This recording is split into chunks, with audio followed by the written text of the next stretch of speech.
घरात जर सासरा आजारी पडला तर सून सेवा करते त्याची, बरोबर आहे ना? सासू आजारी पडली तर सून सेवा करते, आणि सून आजारी पडल्यावर तुम्ही तिला माहेरी पाठवतात. गोळ्या घाला मला मी खोटं बोलत असन तर, बरोबर आहे ना? सगळ्याचं जर ती करते तर डिलिव्हरीच्या टायमाला ज्यावेळी ती आडली जाते 9व्या महिन्यामध्ये, तिला उठबस होत नाही, त्यावेळी तुम्ही तिला माहेरी का पाठवतात ग? आतापर्यंत ती तुमच्या सुखदुःखात तुमच्या समोर होती, तुमच्या सोबत होती. आजारी नवरा असला तर बायको रात्र रात्र जागते. सासऱ्याचं दुखायला लागलं तर सुनबाईला रात्रभर झोप येत नाही. सासू आजारी पडली तर उशाजवळ बसून राहते तिच्या, भलीच बोलत नसाल तुम्ही एकीमेकीला, पण आजारपणामध्ये ती तुमचा आधार नाही सोडत, बरोबर आहे ना? एखाद्या तरी सासूच्या तोंडाली चुडू सुद्या माना हलवू द्या. आजारी पडलात तुम्ही, उशाची बसून राहते ना तुमच्या, बरोबर आहे ना? सासूबाई करू का तुमचं तोंडाला चव नाही तर खिचडी, करू का एखादं थालीपीठ, करू का एखादं धपाट, बरोबर आहे ना? आणि ती ज्यावेळी आडली जाते त्यावेळी तुम्ही तिला माहेरी पाठवतात. डोहाळ जेवणही माहेरच्यांनी आणायचं, डोहाळे सुद्धा माहेरच्यांनीच पुरवायचे. का सासूला वाटत नाही तिच्या गरोदरपणात एखादा आवडता पदार्थ तिला करून खाऊ घालावा? वाटलं पाहिजे ना, वाटलं पाहिजे. ती तुमची पोरगी होईल, पण तुम्ही तिला तुम्हाला जर तुम्ही तिला मुलगी समजत असाल तर, मला राहून राहून वाटतं की लग्न झाल्या झाल्या ती पोरगी नवीन असते. आईच्या पोटातून कोणी शिकून येतं का हो? अजिबात नाही. ती चुकणारे, हुकणारे, पण एक दिवस तुमच्या हाताखाली शिकणारे ती. शाळेतून काढली बापाने लग्न केलं, अनुभव होता तिला कोणत्या गोष्टीचा? अजिबात नाही. ताट सुद्धा आईने वाढल्यानंतर जेवती ती पोरगी, एवढेच आयस असतं माहेरी, नसतो एखाद्याला अनुभव. लग्न झाल्या झाल्या तुम्ही एखाद्या शहाण्या बाई सारखं तिला काम सांगताय. हे चुकलंच नाही पाहिजे, ते चांगलं झालंच पाहिजे.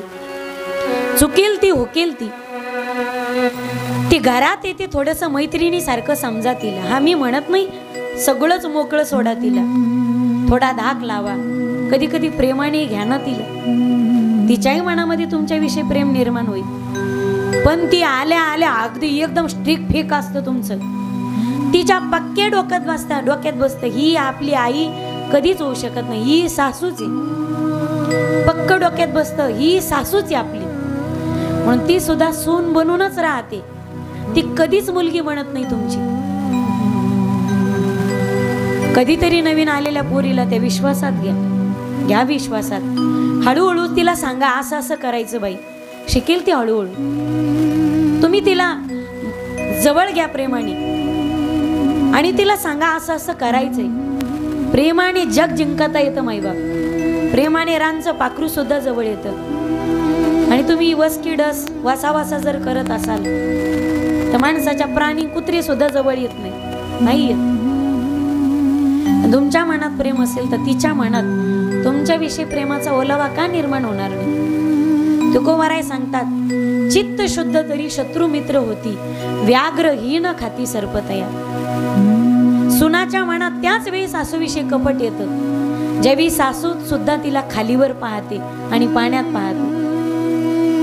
आलेल्या सुनबाईविषयी तुमच्या अंतःकरणात प्रेम निर्माण होत असेल तर ती सुद्धा तुम्हाला प्रेमानेच पाहिल ती सुद्धा तुम्हाला. आणि त्या दिवशी नातं सासू सुनेचं नाही, तर त्या दिवशी प्रत्येक घराघरामध्ये नातं माय लेकीचं झाल्याशिवाय राहणार नाही, माय लेकीचं झाल्याशिवाय राहणार नाही. सुनांना लई बरं वाटलं असेल आता, नाही? पण व्यथा बोलली ना तुमच्या अंतःकरणाची. तुम्हाला अनुभव आला ना, विनंती असेल माझी, आता अनुभव आला ना, पुढे 10 वर्षांनी तुम्ही तरी कुणाची तरी सासूबाई होणार आहात. बस तुमच्या बाबतीत जी चूक झाली, तुमच्या बाबतीत तुमच्या सासूची चूक झाली, ही चूक तुम्ही तुमच्या सुनांच्या बाबतीत होऊ देऊ नका. माझी भागवत कथा सफल झाली गड, झाली सफल.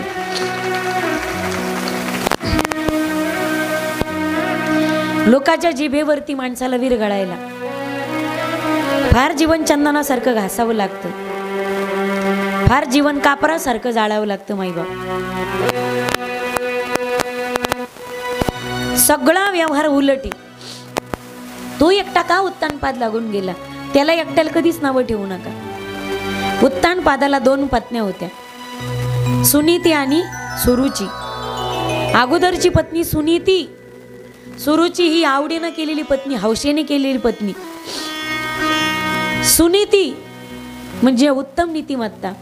तुमची नीतिमत्ता उत्तम असेल तर तुम्हाला आढळपद प्राप्त करण्यापासून कोणी रोखू शकत नाही. सुरुची आवडीनं केली. गंधर्व पद्धतीने विवाह झाला. ज्यावेळी घरी घेऊन राजा आला त्यावेळी तिनं पाहिलं अगोदरच कोणीतरी स्त्री घरात आहे.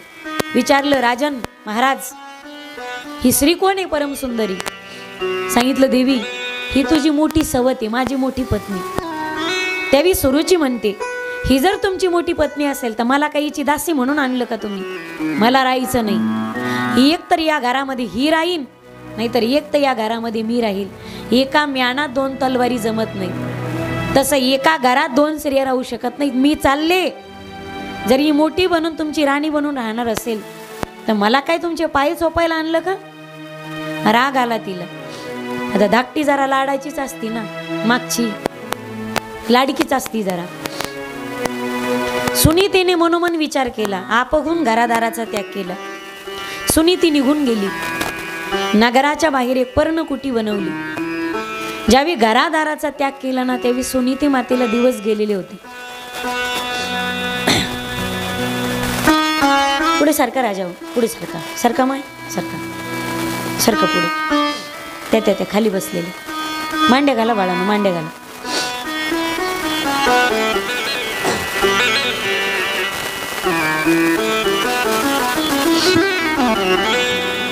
एक दिवस काही साधू संत सुनीती मातेच्या कुटियात आले.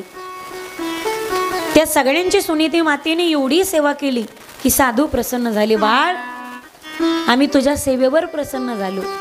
काय इच्छा आहे तुझी? काय आशीर्वाद द्यावा आम्ही तुला? तू जो म्हणशील तो आशीर्वाद आम्ही तुला देऊ. त्यावेळी सुनीतीने काय मागितलं माहितीये? ऐका. सवतीने सवतीशी कसं वागावं याची उत्तरं भागवताने दिली. काय सांगते भागवत? ह्या फक्त कथा नाहीत माईबाप.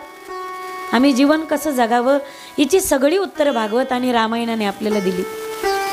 सुनीती माता म्हणते, हे साधुवर्य, माझी कुस तर आता भरणारच आहे, पण माझी जी सवत आहे ना त्या सवतीच्या मांडीवर सुद्धा एखादं लेकरू खेळावं ही माझी इच्छा आहे. जिच्यामुळे घरदार सोडावं लागलं, जिच्यामुळे नवरा लांब गेला, जिच्यामुळे नवरा तुटला गेला, पण तिच्यासाठी लेकरू मागणारी सवत भागवतात जन्माला आली. आणि अशाच बाईच्या पोटी फक्त ध्रुव जन्मास येतो.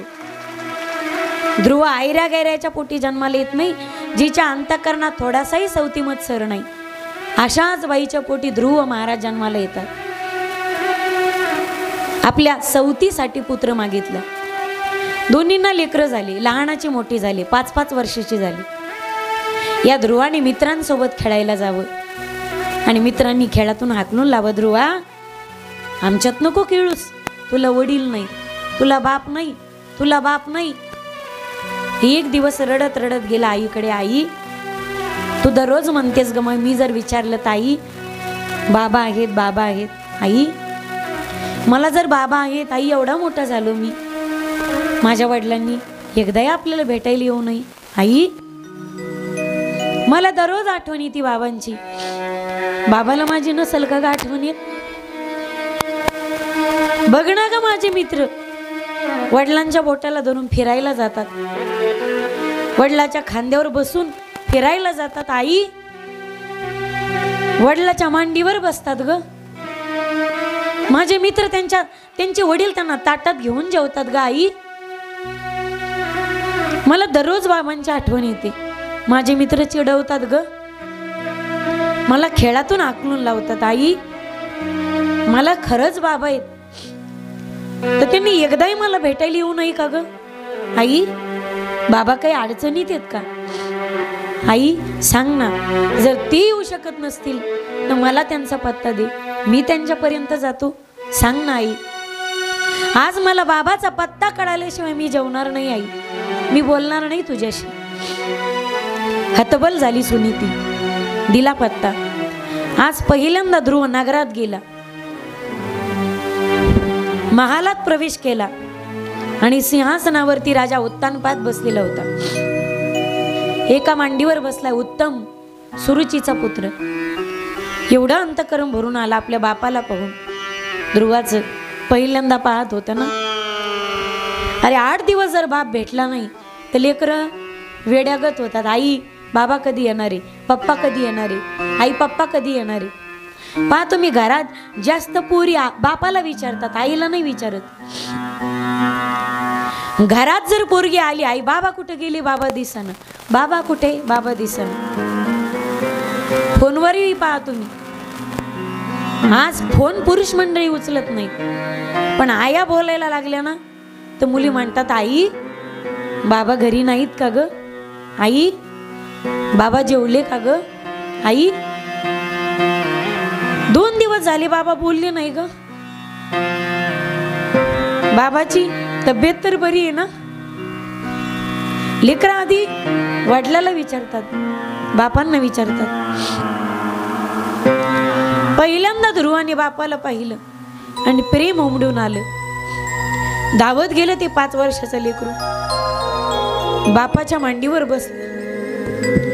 उत्तानपादालाही आनंद वाटला आणि डोक्यावरून हात फिरवला.